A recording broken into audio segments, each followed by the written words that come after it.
Atingiu a cifra de 14 milhões de quilates de diamantes em 2024. Começou o julgamento do caso Mangenas, onde os acusados respondem pelos crimes de calúnia e difamação. Conferência sobre carbono discute em Luanda desafios da sustentabilidade climática.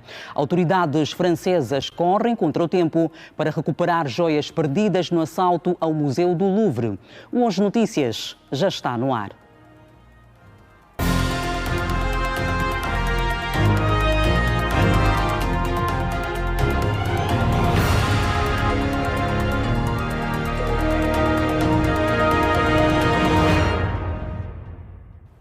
Boa tarde. O governo angolano promete investir nos próximos tempos 281,9 milhões de dólares na rede de distribuição de água para Luanda, numa perspectiva de ver resolvido um dos problemas que mais aflige a população a nível da capital do país. A nossa equipa ouviu munícipes sobre a nova resolução.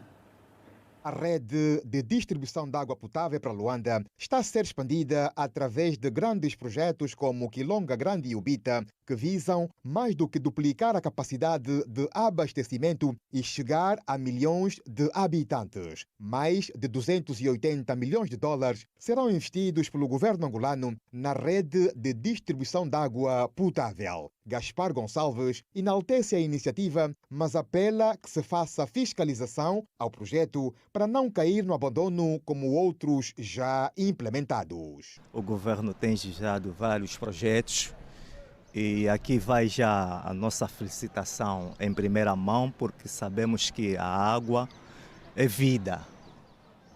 Quando está-se a falar de água, estamos a falar dos direitos fundamentais.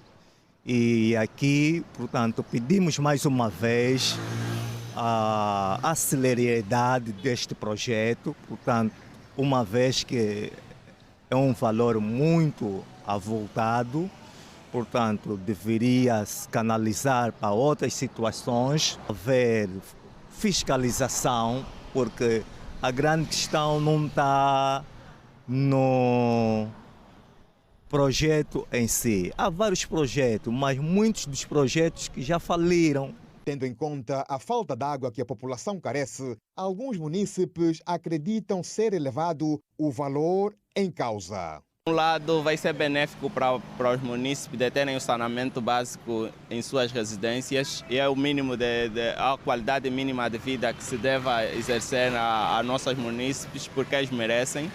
E por outro, o valor exorbitante que pode se calhar estar a passar a meta estabelecida.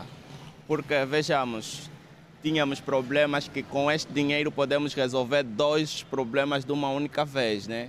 Se formos a procurar uma mão de obra mais razoável ou aceitável de acordo às políticas que se estão exercendo. Java Massala é de opinião contrária sobre o valor a ser implementado à rede de distribuição de água. A iniciativa é boa do governo porque a água é um bem precioso para todos e quando o governo toma essa iniciativa de gastar para satisfazer a necessidade dos munícipes é uma ideia louvável. E por outra, os gastos públicos são do interesse público, não é para satisfazer as necessidades públicas, nesse caso dos munícipes, e é bom quando o governo olha para os munícipes como uma prioridade. Estes projetos incluem a construção de novas redes de distribuição e a instalação de milhares de ligações domiciliares. Muitos estabelecimentos comerciais e outros negócios instalados há vários anos ao redor do terminal doméstico do Aeroporto Internacional 4 de Fevereiro, no bairro Casquel do Lourenço, em Luanda, enfrentam a falta de clientes. Desde que os voos da TAG foram transferidos para o Aeroporto Internacional Dr. António Agostinho Neto, a quem já fala é impossível falência. Anteriormente nós vendíamos de 100 e tal mil kwanzas. Hoje, se vendemos de 50, 60 é muito. Até 15 de setembro, a Rua do Sabor da Jô, na entrada do terminal doméstico em Luanda, foi das mais movimentadas do bairro Casquel do Lourenço, devido ao volume de negócios que movimentava. 3 dias depois da TAG transferir definitivamente as suas operações para o novo aeroporto, o espaço ficou como um monstro adormecido. Maria Francisco, proprietária de um estabelecimento comercial, diz que a rua ficou um deserto. Baixou significativamente, baixou bastante, eu digo 90%, porque a maioria dos clientes eram os funcionários, os passageiros, e saindo todo mundo aqui fica um deserto. Desde o parque de estacionamento do próprio terminal doméstico até aos restaurantes, lojas, cantinas e outros negócios informais, todos ficaram com perda de 90% dos seus clientes. Carlos Batista é um dos responsáveis de um restaurante. Tem 7 trabalhadores, não vislumbra como pagar os próximos ordenados. A clientela baixou bastante porque é de conhecimento que a província de Cabinda, como é de hábito, né? Tem sempre muitos passageiros e não tem como. Há muitas dificuldades. Anteriormente por dia vendiam bastante, agora há dias que a gente... Antes é incalculável, né? Uns diários seriam uns 500, 600, mas agora muitas das vezes só sai um prato de sopa. Sai um prato de sopa, um copo de água. Vunge Lugendavo é chefe de cozinha de um espaço que era dos mais movimentados na zona. Aqui, ela e os seus trabalhadores serviam o pequeno almoço e o almoço. O rosto mostra um sorriso que, para quem vê, parece alegre, mas esconde uma dor de ver o seu negócio falir sem esperanças de recuperá-lo. Questionada sobre como vai suportar as despesas com salários e outros encargos da casa, respondeu: Tenho 3 trabalhadores. Como é que vai pagar os salários daqui? Na graça de Deus. Tudo depende de Deus. Só Deus é que está nos dando força de se manter de pé até agora. A profissional de cozinha pede que o governo crie uma praça da alimentação no novo aeroporto Antônio Agostinho Neto para acomodar os negociantes desta zona que serviam há muitos anos os passageiros. Eu acho que na altura que estavam a fazer o novo aeroporto, né? Se viessem para aqui também cadastrar o pessoal e criar uma praça de alimentação lá, seria uma mais-valia para todos nós, porque muita gente aqui depende disso para sobreviver, é mesmo um meio de sobrevivência e muitos de nós temos funcionários que dependem disso que é para viver. Então, se na altura criassem solução para o pessoal, seria bom, porque se nós fechar, vamos desempregar muita gente. Estamos na rua do Terminal Doméstico, aqui no bairro do Casquel. Aqui as lojas, restaurantes e cantinas ficaram quase que às moscas. Perderam 90% da sua clientela. Os voos da TAG mudaram-se ao novo aeroporto e este ficou como quase um monstro adormecido. As imagens são de Manuel Matamba, Horácio Bapolo. Saudações. A Comissão para a Política Social do Conselho de Ministros apreciou uma proposta de lei de bases do sistema de saúde, diploma que precisa ser ajustado ao atual contexto político, jurídico, social e económico. A Comissão também analisou propostas do decreto presidencial relacionadas ao ensino superior e ao Programa Nacional dos Agentes de Desenvolvimento Comunitário e Sanitário ADECOS. Na reunião foram passadas em revista alguns relatórios de balanço. A Comissão para a Política Social do Conselho de Ministros apreciou a proposta de lei de bases do sistema de saúde e mostra o reforço do compromisso do Estado de desenvolver as condições legais para fortalecer o sistema e alcançar a cobertura universal de saúde em Angola, bem como garantir o acesso de todas as pessoas aos cuidados de saúde integrados e de qualidade ao longo da vida. A Ministra da Saúde, Silvia Lutucuta, falou da importância do diploma no atual contexto social. Nós precisávamos de conformar este diploma. A lei vigente já tem mais de 30 anos e já não está adequada ou alinhada com a evolução dos serviços, dos sistemas. Também não está conformada do ponto de vista jurídico.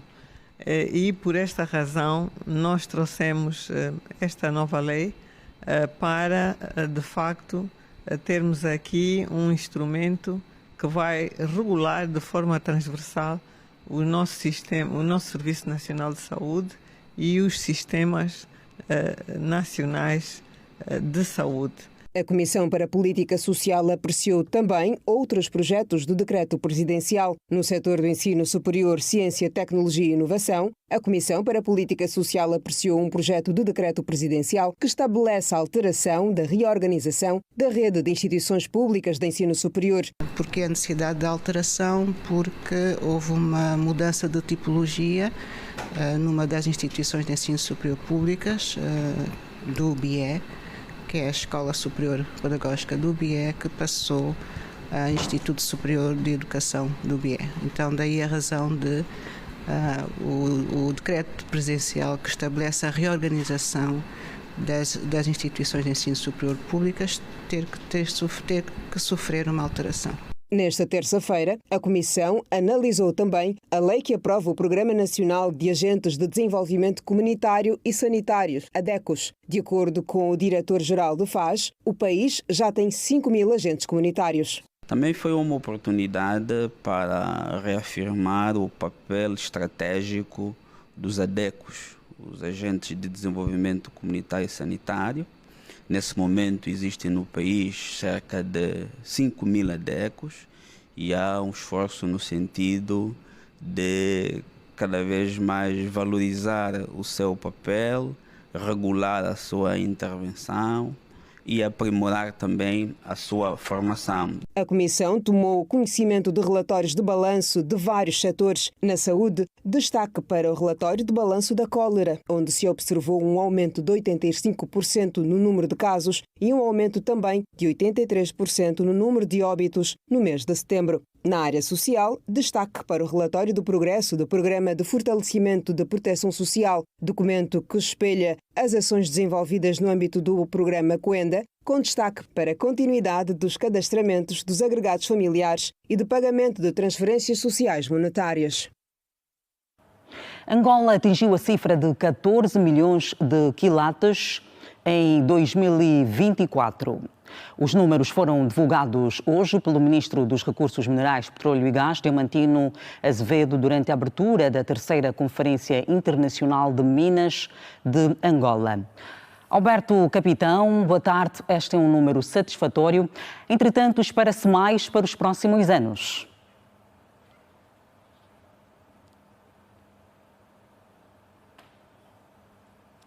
Então, muito boa tarde, Manuela Costa, muito boa tarde aos telespectadores do Hoje Notícias. Está, de facto, a decorrer esta que é a 3ª Conferência Internacional de Minas de Angola, um evento que Luanda acolhe para explorar vários desafios do setor mineiro. Angola com várias oportunidades neste domínio. Dar nota que esta é a maior...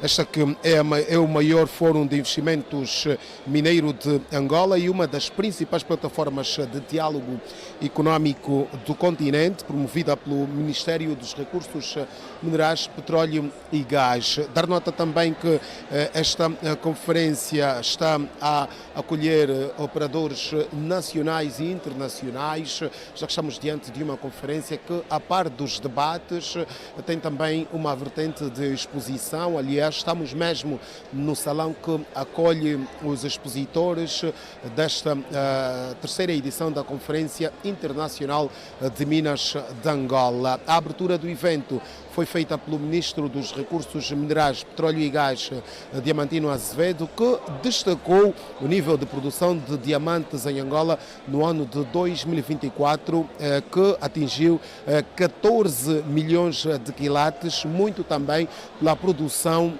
confirmada da mina do Luele, que foi inaugurada em 2023 pelo Presidente da República. Só esta mina contribuiu com cerca de 6 milhões de quilates de diamantes, daí os números terem sido satisfatórios, de acordo com o Ministro dos Recursos Minerais, apesar do preço dos diamantes no mercado internacional estar a registrar uma baixa considerável. Vamos ouvir as palavras do Ministro Diamantino Azevedo. No segmento dos diamantes, não obstante a presença Não obstante os preços dos diamantes estarem em baixa no mercado internacional, a produção de diamantes brutos atingiu pela primeira vez, no ano passado, a marca de 14 milhões de quilates, com tendência positiva de aumento da produção. Este resultado deve-se muito à entrada em produção da mina de Duluel, inaugurada em novembro de 2023, Sua Excelência, o Presidente da República e titular do Poder Executivo, João Manuel Gonçalves Lourenço. A mina de Duluel produziu, no seu primeiro ano, 6 mil milhões de quilates, quase a mesma produção da mina de Catoca. Ainda, no segmento dos diamantes, fruto de um trabalho aturado de prospecção aerogeofísica, a multinacional de Bias encontrou e solucionou no nordeste de Angola, mais precisamente na província da Lunda Norte, cerca de 20 alvos kimberlíticos extremamente promissores. Muito bem, esta conferência está também a olhar para o financiamento e investimento em minerais críticos, ainda infraestruturas e logística mineira, com destaque para o corredor do Lubito e também o corredor do Namibe, a olhar, por exemplo, para o porto do Namibe, que recentemente ganhou 2 novos terminais, o terminal mineraleiro e também o terminal multiuso, duas grandes infraestruturas que vão permitir a transportação de minerais de Angola para outros cantos da África e depois então para o mundo.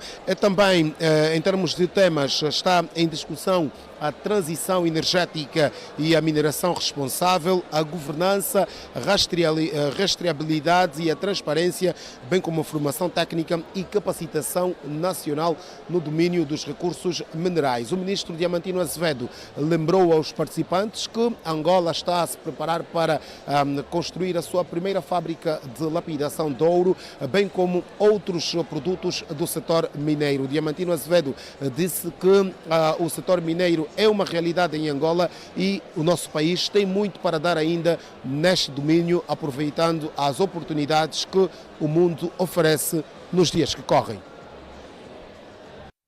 Por fim, desejo que os debates nesta conferência inspirem novas soluções e consolidem o caminho para o desenvolvimento contínuo da nossa indústria mineira. Não se esqueçam, caros presentes, estamos a ter em breve a nossa primeira mina de cobre, a nossa primeira mina de nióbio. Estamos hoje a produzir silício metálico. Angola está neste mapa. Angola vai produzir polissilício. Sonhamos também produzir painéis solares. Creio que o meu colega Borges deve estar feliz por ouvir isto. Bem, em termos de objetivos estratégicos, esta conferência está a apresentar ao mundo o novo ambiente de investimentos mineiro em Angola, transporte, transparência e também a competitividade que o mercado nacional oferece, bem como identificar novas áreas de investimento e apresentar a diversidade da produção mineira em Angola. Dar nota ainda que aqui também o Ministro dos Recursos Minerais falou das questões que têm que ver com as inovações que Angola tem estado a produzir no domínio legislativo para facilitar o investimento privado no setor mineiro, bem como foi apresentado o Cadastro Mineiro Digital de Angola, uma plataforma que vai permitir identificar novas zonas para exploração, bem como também tomar contacto com todo o panorama mineiro do nosso país. São estas as notas que podemos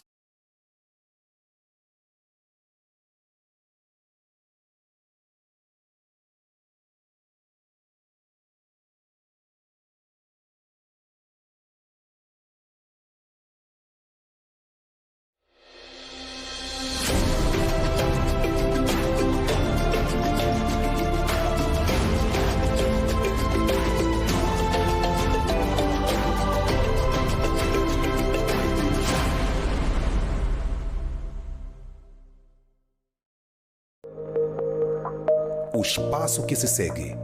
é da inteira responsabilidade. O conteúdo local refere-se à contratação de empresas angolanas para fornecimento de bens e serviços, emprego de trabalhadores nacionais em vez de estrangeiros, transferência de tecnologia e capacitação de quadros locais, parcerias com empresas locais nos contratos de exploração e produção, sobretudo no setor petrolífero. Em Angola, apesar de já se passarem 5 anos desde a aprovação da Lei do Conteúdo Local, segundo os operadores nacionais, ainda está numa fase embrionária, ou seja, experimental. A nível da implementação em si do conteúdo local, portanto, ainda estamos num estado muito embrionário. Esperamos que os próximos 5 anos possamos vir com resultados palpáveis. Portanto, nós, a CEA pretende que, com a iniciativa que nós temos, Action for 20%, sair dos atuais 2% de participação das empresas angolanas para 20%. E acreditamos que é possível, com a literacia que hoje temos petrolífera, com o convergir de ideias e vozes que hoje nós assistimos, acreditamos que nos próximos 5 anos vamos poder trazer resultados mais positivos. A lei de conteúdo local veio mesmo para fortalecer e apoiar as empresas angolanas que prestam serviço no oil and gas. Ainda não estamos bem, mas estamos a trabalhar para que isso aconteça. São 5 anos, é uma luta que já começou antes, no entanto, estamos aqui agrupadas as empresas angolanas para que possam fazer bem o seu trabalho e ainda não estamos bem, a luta continua. É um verdadeiro instrumento para o desenvolvimento da nossa economia. É um verdadeiro instrumento para... Empresas nacionais voltadas para indústrias petrolíferas reconhecem os desafios a percorrer para ultrapassar esta fase. Porém, acredita no desenvolvimento de um ambiente de negócio favorável para as instituições nos próximos anos. Temos constrangimentos operacionais. Os prazos de pagamentos de 90 dias. É um constrangimento muito grande nas nossas tesourarias. Há o desalinhamento entre os prazos de pagamento e os prazos de pagamento do IVA. Nós temos que pagar o IVA, recebemos a 90 dias, mas temos que pagar o IVA em 30 dias. Quando nós não pagamos, temos multas absurdas. Depois de termos as multas, não nos é emitido um certificado de conformidade tributária. Se nós não tivermos esse certificado de conformidade tributária, não conseguimos ter acesso aos créditos que hoje já foram disponibilizados pela banca para as empresas angolanas. A luta das empresas nacionais para ver se o preço do barril de petróleo baixa tem sido outro desafio, segundo disse Paulo Maurício, vice-presidente da Associação das Empresas Autóctones para a Indústria Petrolífera em Angola. A indústria de petróleo e gás é uma indústria muito exigente. Então, nós temos cada hora mais nos capacitado para provermos serviços que são fundamentais para a indústria, para que o custo operacional diminua. Hoje o custo do barril, o custo de produção do barril anda em torno de $25. Nós queremos, com os nossos serviços puramente nacionais, ajudar com que o custo de produção do barril baixe.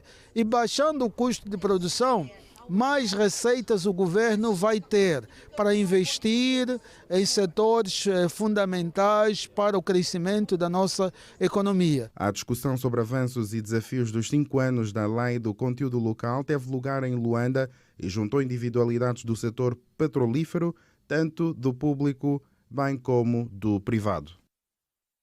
E acontece igualmente em Luanda a 5ª Conferência sobre Carbono, Financiamento Verde e Justiça Climática, Estratégias para o Desenvolvimento Sustentável.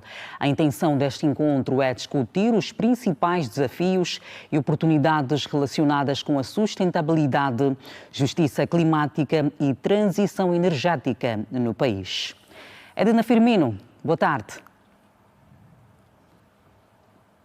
Boa tarde, Manuela Costa. Boa tarde também para quem nos acompanha. Compreender as questões ambientais e climáticas deixou de ser uma opção e tornou-se uma exigência vital, pois as alterações climáticas já não são projeções do futuro, são realidades que todos precisamos refletir. E é sobre exatamente isso que esta conferência trata. Juntou aqui várias empresas e também players que dominam o assunto sobre o ambiente. Fez a abertura desta 5ª Conferência sobre Clima e Ambiente o secretário de Estado para Ação Climática e Desenvolvimento Sustentável, Nascimento Bento Soares. Na sua intervenção, o senhor secretário de Estado falou também sobre a questão do financiamento verde. Vamos ouvir.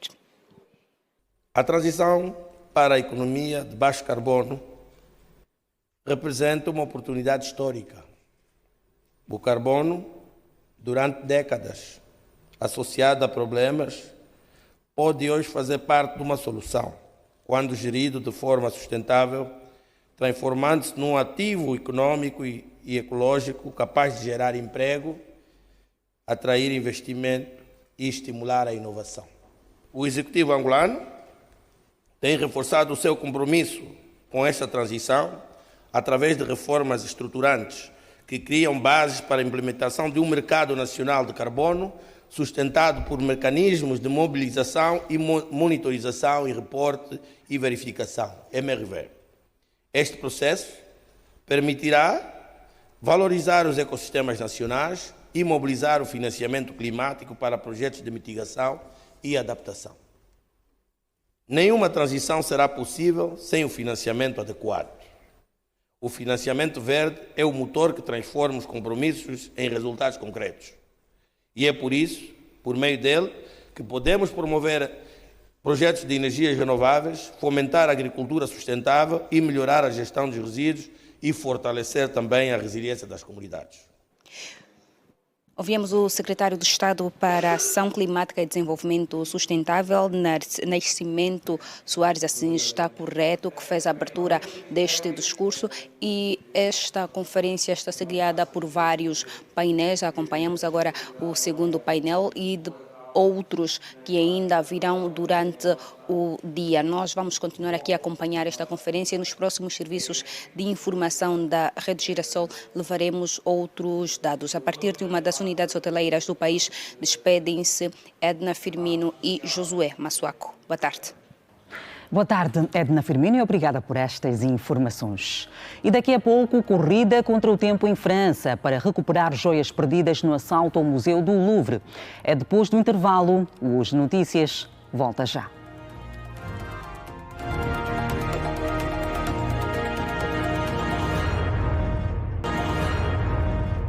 Bem-vindo de volta à informação no Hoje Notícias.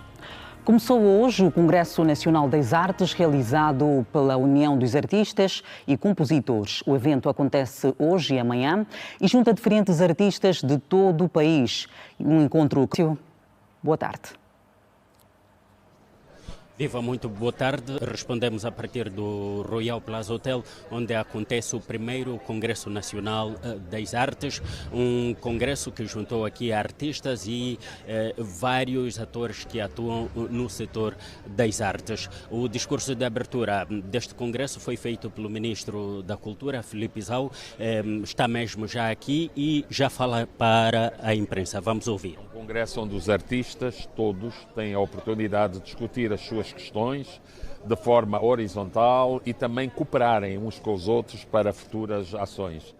As associações trabalhavam um pouco desgarradas umas das outras e neste congresso nós podemos, numa lógica de Estado e sociedade civil, ouvir as suas preocupações, juntar às nossas e a partir daí abrimos espaço para o Simpósio Nacional. E esse Simpósio Nacional é, portanto, o local onde nós possamos equacionar as futuras políticas culturais para o país. A cultura necessita realmente de uma lei de mecenato, porque, vamos lá ver, esta questão dos patrocínios funcionam uma, duas vezes, três vezes, digamos, com a mesma pessoa. Mas nós temos que dar garantias a essas pessoas de terem alguma coisa.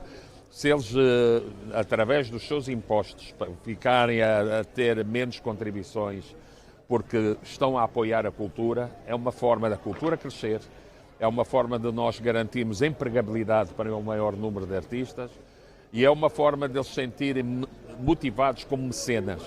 Nós temos que realmente aumentar o número de mecenas, não apenas no sentido de... Vamos lá ver, esticar a mão e dar qualquer coisa para que se faça alguma coisa, mas numa lógica de indústria, Portanto, os artistas podem contribuir depois, futuramente, pagando os seus próprios impostos e tendo também, através da sua carteira profissional, o seu apoio social e também a sua reforma. Portanto, como cidadãos, iguais aos outros, têm um trabalho diferente. Temos que sair desta ideia que o artista é aquele que não quer trabalhar, que o artista não gosta de trabalhar e que o artista ele tem família, tem filhos e quer dignidade, e quer cidadania. Portanto, a melhor forma dele exercer essa cidadania é nós reconhecermos o seu trabalho, não apenas na lógica do entretenimento, mas também na lógica do profissionalismo. Muito obrigado. Muito obrigado. Eram então palavras do Ministro da Cultura, Filipe Zau, aqui a detalhar alguns desafios do setor da cultura, setor que dirige, e também a dizer aquilo que são que é o handicap, ou seja, aquilo que são os objetivos deste congresso que acontece aqui em Talatona, no Royal Plaza Hotel, um congresso que juntou vários atores do setor das artes, desde a música, o teatro, a dança, enfim, a literatura, enfim, todos os artistas estão aqui hoje concentrados para discutir os vários desafios que existem neste setor. O programa é recheado, nesta altura os artistas estão no intervalo, mas depois acontece então a sessão de debate, a seguir mesa redonda. É um programa recheado que vai cobrir todo o dia. Nós vamos continuar aqui a acompanhar este encontro, este certame e outros detalhes sobre este congresso. Nós voltaremos a trazer nos próximos serviços de informação da Rede Girassol. Boa tarde. Boa tarde, Horácio Bapolo. E o Birro Político do Comitê Central do MPLA reúne nos dias 23 e 31 de outubro, com agenda voltada para análise de questões internas. A última vez em que o Birro Político do MPLA esteve reunido foi a 18 de junho do corrente ano, na terceira reunião ordinária orientada pelo presidente do partido, João Lourenço, que apreciou e aprovou matérias ligadas à vida interna de competência deste organismo de direção central do partido.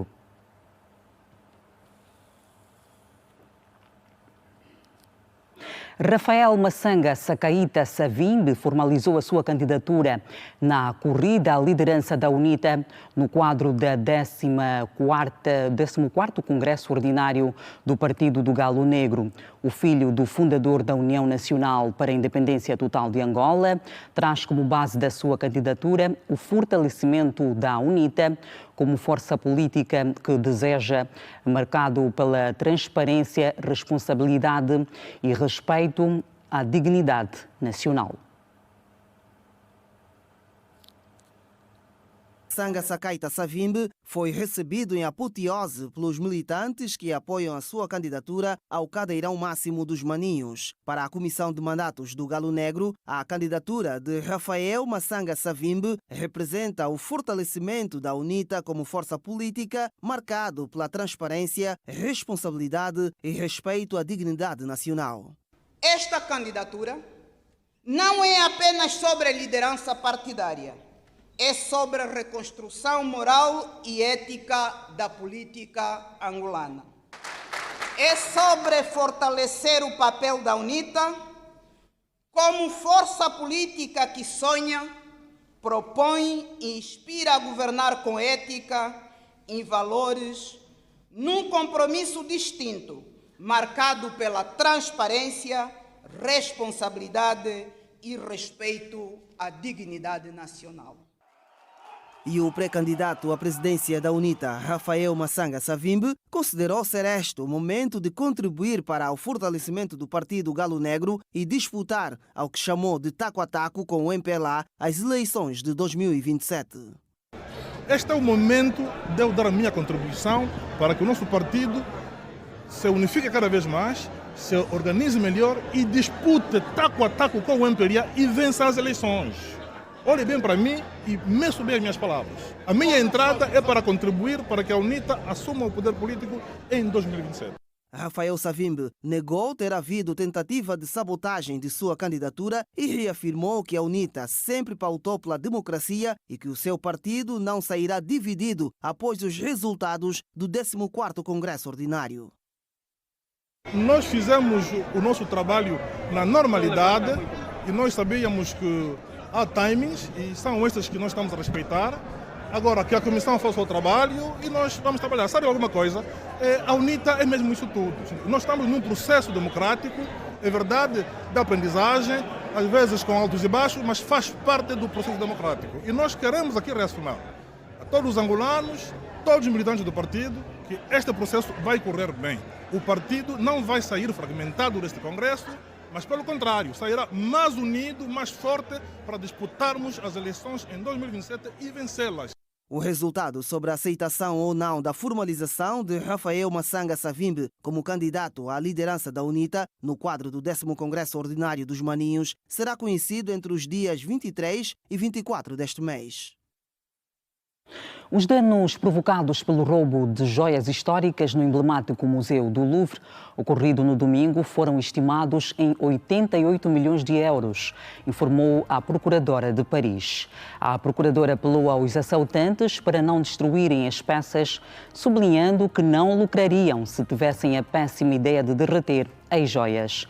As autoridades confirmaram que 4 pessoas estiveram diretamente envolvidas no assalto e que poderão ter contado com várias equipas de apoio. A investigação conduzida pela Jurisdição Especializada Interregional de Paris mobiliza cerca de 100 investigadores. Pelo menos 63 pessoas morreram e outras tantas ficaram feridas na sequência de uma colisão entre 2 autocarros no Uganda. O acidente aconteceu pouco depois da meia-noite numa das autoestradas mais movimentadas do país, situada entre Kampala e a cidade de Gulu. É destaque no Compacto Internacional. Tudo indica que os 2 autocarros decidiram ultrapassar as respectivas viaturas que seguiam à sua frente, tendo acabado por colidir um contra o outro. Num comunicado partilhado pela polícia do Uganda, refere-se que o motorista de um dos autocarros ainda tentou evitar a colisão, mas a manobra repentina fez com que perdesse o controlo e acabou por bater de lado no outro autocarro e fez com que as outras viaturas ligeiras perdessem o controlo e capotassem. O acidente envolveu 4 viaturas, os 2 autocarros e as 2 viaturas que estavam a ser ultrapassadas. Nas redes sociais já foram partilhadas imagens registadas no local e que mostram a violência do embate.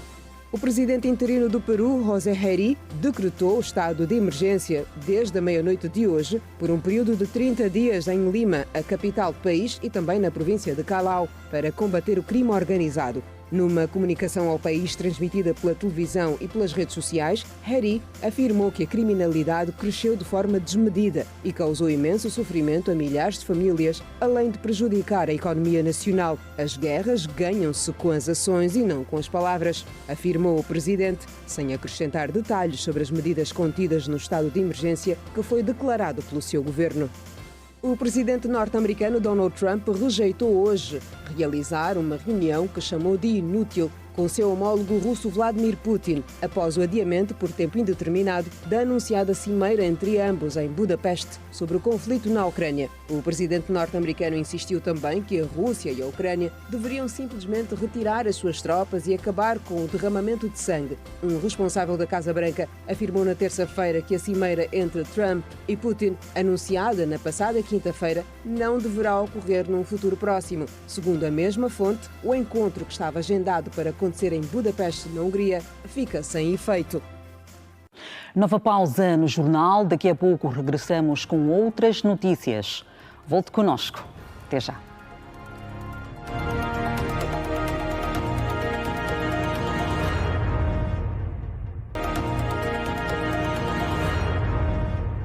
Bem-vindo de volta às notícias. A seleção feminina de futebol projeta o jogo da primeira mão da última jornada da eliminatória de acesso ao CAN 2026, frente ao Malawi. Está tudo preparado para a recepção da seleção de Malawi, Embora o estádio ainda esteja em obras, as Joviches aprimoraram os aspectos técnicos e táticos na tarde desta terça-feira. Segundo o treinador principal Manuel Mendes, a seleção nacional está focada na vitória, embora reconheça que terá um osso duro de roer pela frente. A seleção está a ser preparada da melhor forma possível. Tem havido uma paragem de algumas jogadoras, mas contudo estamos a trabalhar no sentido de tentar encontrar a equipa adversária. Sabemos que a equipa adversária é uma equipa que está com jogadores mais fortes em relação à nossa, mas nós estamos a trabalhar no sentido de ver se podemos controlar ao máximo a equipa adversária. Hoje em dia no futebol é sempre importante termos o 12º jogador. É importante quando nós jogamos em casa, temos o apoio do nosso público. Na primeira eliminatória tivemos o apoio do nosso público, conseguimos fazer um resultado positivo. Oxalá que assim aconteça de novo nessa eliminatória.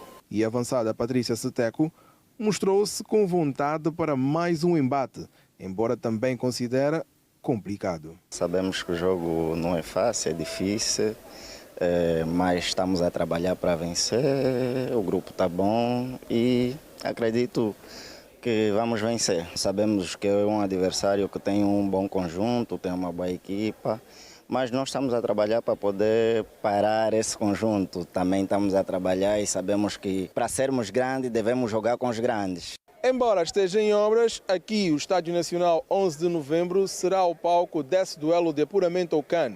Angola recebe o Malawi nesta quinta-feira às 16 horas com a entrada livre. E no âmbito de massificação do futebol feminino, o treinador nacional manifestou o desejo de ver um bom público neste jogo. Olha, seria bom vir apostar também um pouco no futebol feminino, visto que o futebol feminino está numa fase de massificação a nível do país. Está-se fazendo um trabalho muito bom em termos a nível da Federação Angolana de Futebol, naquilo que a sua vice-presidente está a espalhar para o futebol a nível nacional. Esperamos que eles possam aparecer, venham dar um empurrão à nossa seleção para dar mais confiança às nossas atletas, que elas estão confiantes em fazer um bom resultado aqui em Luanda.